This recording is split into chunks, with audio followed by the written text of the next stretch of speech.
Have you ever dealt with a player who consistently rolls over 20 in their checks? Began to get a little bit suspicious of them. Well, today's post is all about that. How do you identify somebody that's lying about their dice rolls? So this post is by Rosenquartz on Reddit, and they titled the post "Lying About Rolls." So let's jump in. How do you all deal with someone clearly lying about their rolls in an online session? In my current campaign, we are totally 100% online. Most of our players live very far apart, so we don't have the opportunity to play in person. The person in question, of course, does not have a webcam, and they also refuse to use an online dice roller to show their rolls. I, for instance, don't like to have my webcam on to show my dice, but I use a dice roller that is timestamped to show my rolls when there's something impactful or any time I crit. Now you must be wondering, how do we 1000% know this guy is cheating? Over the last 3 months, he has rolled under 22 times. Everything is a nat 20 or above a 24 total.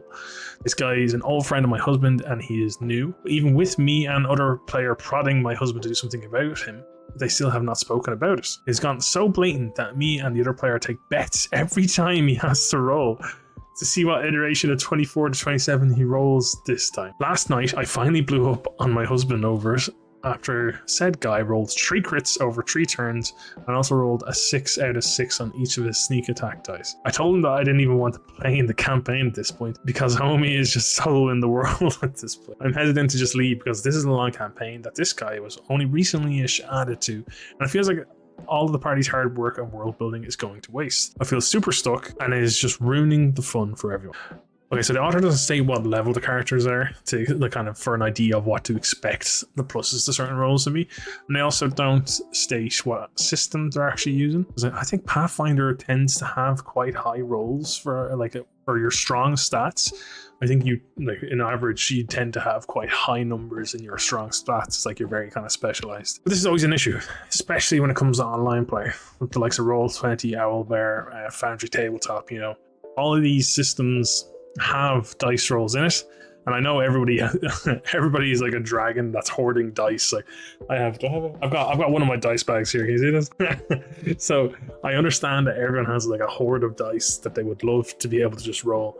And you know, within like I think within agreement it's fine to roll dice online. But you have to be honest. Like you can't be screwing over your party, and your DM has given you the trust to be like, yes, roll dice. We trust you to not lie to us about what you roll, and trust you that like you're willing to not lie in the sense of for the sake of the game and for the sake of everyone playing the game. And you're absolutely violating that trust that's put straight into you. And if this person, I would definitely be suspicious of this. Like I know they say that they don't give the level the characters or anything like that. Or they do say it's a rogue actually. So it's not like it's a bard that can potentially have bard lore. I think you can get like a decent pluses in most of your skills. But still even that's not that high. To be rolling only twice underneath a 20 in the past couple of months that they've been checking, being aware of kind of to keep an eye on the rolls. That was kind of scream issues to me, yeah. I think I would be suspicious then at that point. Because I think this person in particular, like who's lying about the rolls, is really coming into the game as if you are playing like Skyrim, where you can get so OP really quick in Skyrim and just blast through a lot of the kind of missions and stuff like this, you know what I mean? As the author describes, it's like they're trying to be a one-man army. That kind of takes away from the fun of it. Like, you know, that takes away from the team aspect. And it's also, honestly, I think sometimes roleplay-wise, when you fail, it leads to some of the best moments in the game. I only recently had a session where we were running Lost Mines of Phandelver, and there's a pitfall trap in one of the first like mini dungeons you go into, and they spotted the pitfall trap, and I was of the mindset, I was like, I'm not gonna get anybody to go into the pitfall trap now that we've spotted this. So, you know, we were like, it is what it is. I'll get them with the next trap we find. And while trying to get across it, they literally rolled 3 natural ones and ended up with 3 of the party members down in the fucking tunnel. And they were only like level 2, so the fall damage destroyed them as well. You know what I mean? You get some fucking, honestly, some of the like more hilarious moments or some of the most amazing moments and like funny moments come from like kind of fuck ups in a sense, you know what I mean? And also, do you know what it is? It makes the characters feel that little bit more real too. You know what I mean? Like, I think I can safely say for most people, we don't think we're perfect, and we're not supposed to be perfect. You know what I mean? Everyone's supposed to be different and unique in their own ways, and so it's expected that like you're gonna fuck up at some things. You always strive to be better, but you're always gonna like everyone's gonna. I'm like I can name multiple things I'm fucking shite at. So I think failure is really important to character, to like help flesh out your character, and also for character kind of your character's progression as well, like what kind of story you want to bring your character on. Oh sorry, they made an edit. So he's a rogue, but he rolls like this for everything: attacks, medicine, athletics, animal handling, literally any dice roll. And they have another edit saying, I took my lunch break earlier and called my husband. We were moving to open rolls as he's also frustrated with us. Okay, so what would I do about this situation, right? I think the DM has to, I think first of all, you need to be you need to be kind of strict on the rules you set when you are starting a campaign or someone's joining your campaign. You can be like, look, these are rules. You have to use online dice roller and whatever other rules you have. You know, like, you need to be strict and you need to say it. If you're not willing to do that, you can't join the campaign. Simple as. You know what I mean? If you think it's going to be an issue with somebody fudging dice rolls, bite that. You have to just bite that bullet and just have that tough conversation. Even though someone might be mad and interested in joining, if they don't want to agree with that, I wouldn't have them. Because you can see here how much it puts down the other players. You know what I mean?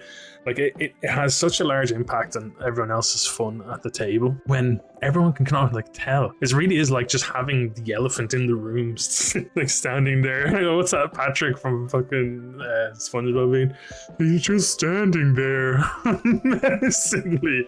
It's like, you know, he's right there just fucking lying about it, and everybody knows it. It seems like everybody knows it, and nobody's just mentioning it. So I think you have to have that kind of awkward. Yeah, it will be a bit of an awkward discussion. You know what I mean? It's not nice, but I think it's not a nice conversation to have, but it's a necessary conversation, and I think it'll greatly increase everyone's enjoyment at the table. Even his, like, I would hope. Now maybe it won't. Maybe he'll end up leaving if they put this option out to him. But I would like to hope that he understands that it is more fun to fail. And as I said, I'm sure people have. I'm sure you could make hour-long videos of people's hilarious, like, failed a simple check on something. Failed to check on something simple and it became a hilarious story from someone's table. You know what I mean? I love rolling my dice. I've got so many dice, man. I just want to roll them, but I play so much online D&D or TTRPGs in general. I'm like, I just want to roll my fucking dice. I bought them. Let me fucking just roll them. I actually do. I would love to have a dice camera. And I don't see, like, he actually has the option of putting that on. So I think the DM could have either actually said, now that thinking back about it, they could have also said, either you use the Roll20 or whichever online service that you're using, you use the digital dice rolling, or you have to have a camera and your little dice box, and you have to have that on screen at all times. So I think you have to be strict sometimes, you know? Some people will want to ruin games like that, but hopefully they don't mean to, and they just, hopefully, like, I know obviously they're aware that the fact that they're lying about their dice rolls, but hopefully it's not coming from a point where they're purposely trying to ruin everyone else's game. I think that comes from a point of people are afraid of, like, they're used to playing like a video game, as I was saying, like Skyrim, where you don't really fail often. You know what I mean? Like, it's a very power, what's the word for it? Power hungry or power fantasy, you know, where you do everything and you get everything done right, and you're able to complete everything.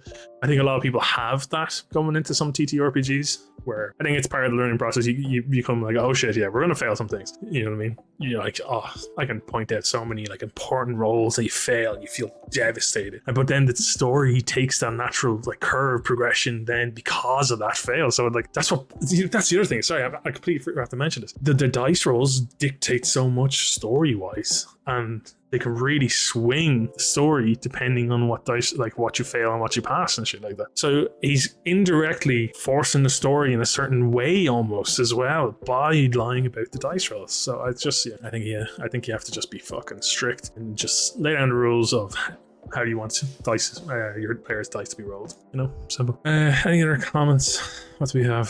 So, a comment here from AC Strife. As a standard practice, I would never allow anyone to roll out the GM scene.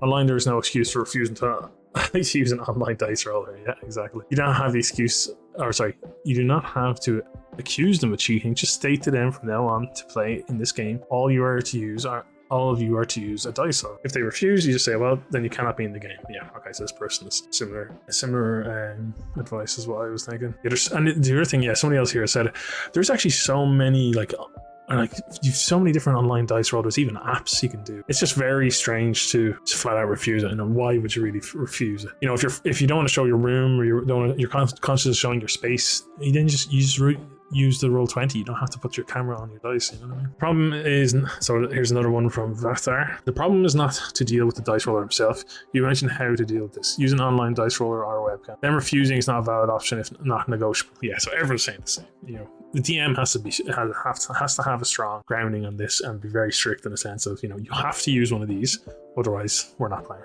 Or you're not playing, I should say. Okay, so okay, I didn't see this comment until now. The story might be getting a little bit more deeper than I thought it was going to be, so I feel bad now. So the author has responded to a comment, and they say, I hate to be a bitch, but this friend is kind of, well, he doesn't have a lot going for him, and I think my husband is afraid of adding gasoline to the. So I just read one of the comments from, or there's a comment here from the author of the post, and I feel like there's a bit more to why he might be cheating here. I hate to be a bitch, but this friend is kind of, well, he doesn't have a lot going for him, and I think my husband is afraid of adding gasoline to the dumpster fire. I've told him to stop bringing people like this to our tables, but he's adamant that he just needs a chance. I've already had bad tendency to second guess myself and my motivations, so I was worried I was overreacting, but seeing these comments, I'm kind of furious we let this happen for 3 months and sour a lot of cool narrative moments there. Okay, so even the post, like, the author realizes like how many things have been like potentially impacted because they've fudged it. Yeah, I goes, you always have to take into account, don't you? You don't know what somebody is dealing with in their life. Not saying it's right of him to really steal the fun away from the rest of them, but I think you have to have a very careful discussion with him, the DM, even just one-on-one, and just be like, look, you know, honestly at this point I think I would just drag him aside and kind of be like, look, we're going to change it. We have to use these. I want you to stay in the game, so please, you know, let's have fun, let's do this, but this is what I ask of you. You know, you can come from it from a nicer side. I think I was maybe a little bit too harsh earlier, because you never know, like, this could be someone's escape at the end of the day, you know what I mean? I think it's a lot of people's, you know, everyone has hobbies, and it's always an escape from some of the real life shit that we go through. This could be an escape, and he could be having tons of fun at this, you know what I mean? So yeah, maybe we should take a bit of a kinder approach to it and really just be like, look, I really want you to stay in this game, but people are getting a little bit frustrated with some of your dice, with how some of your dice rolls are turning out. So would you please mind just using a dice roller, and we'll get back into having fun. And honestly, you'll enjoy it much more. Like, the whole, when you get everyone enjoying it, it's different. You know what I mean? When everyone actually forms, like, because it doesn't even feel like they're a proper team right now. You know what I mean? I get the impression that they don't feel like a solid team, and that's like a big part of the fun to the game as well. You know. Well, I hope they figure it out. I hope he stops cheating and will actually use this. And I don't know, I get impression, and I'm really jumping to conclusions here, but it's like, I think that the DM sounds like he's really looking out for the guy, so I think he'll be able to swing. I hope he's able to swing him around again to change it. Anyway, if you got this far, hello, I am Horseboy. I am one half of Dopes and Dragons. My other friend Happy is not in this video, but you can see him elsewhere on the channel, so click around, you'll find him. We're also affiliates with Dakota Irish, which is an Irish kind of D&D resources website, and they have some fucking gorgeous sets of dice and all sorts of D&D related items you can purchase from them. They're really fantastic. You get 10% off for using code Dopes and Dragons, so be sure to use it. And I shall catch you on the next video. If you have any topics or anything that you'd like to bring up, let us know. Bye-bye.